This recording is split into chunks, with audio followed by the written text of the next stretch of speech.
Hello বন্ধুরা, welcome to football দুনিয়া। আর একটা ভিডিওতে সবাইকে স্বাগত। তো গুড মর্নিং সবাইকে। তো কালকে সন্ধ্যাবেলা একটা আপডেট দিয়েছিলাম এবং যে আপডেটটা শুনে অনেকেই বলছেন যে এরকমভাবে কি কথাবার্তা, সেটা ছিল ক্লেইটন সিলভাকে যদি রেজিস্টার করানো যায় তাহলে হিজেসি ম্যানের রিপ্লেসমেন্ট হিসেবে একজন প্লেয়ারকে ইস্ট বেঙ্গল ম্যানেজমেন্ট সাইন করাবে। তো প্রথমে একটা কথা বলছি যে কারা কি বলে না বলে সেটা নিয়ে সত্যি আমাদের খুব একটা কিছু যায় আসে না। তার কারণ যে সময় যতটা আপডেট দেওয়া দরকার আমরা সেইটুকু আপডেটই ডেলিভার করি আপনাদেরকে।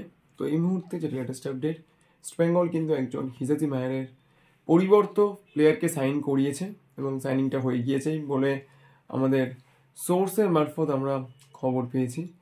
তো আমাদের যেসব রিলায়েবল সোর্সেসগুলো রয়েছে তারা এটা কনফার্ম করেছে প্লেয়ারটির সাইন কিন্তু হয়ে গিয়েছে খুব সম্ভবত, এবং সেক্ষেত্রে তিনি একজন ডিফেন্সিভ মাইন্ডেড প্লেয়ার, সিডিএম পজিশনেও খেলতে পারেন, এইরকম একজন প্লেয়ারকে কিন্তু ইস্ট বেঙ্গল সাইন করিয়েছে এবং এটা কিন্তু বলা যায় টাইপ অফ কনফার্ম আপডেট।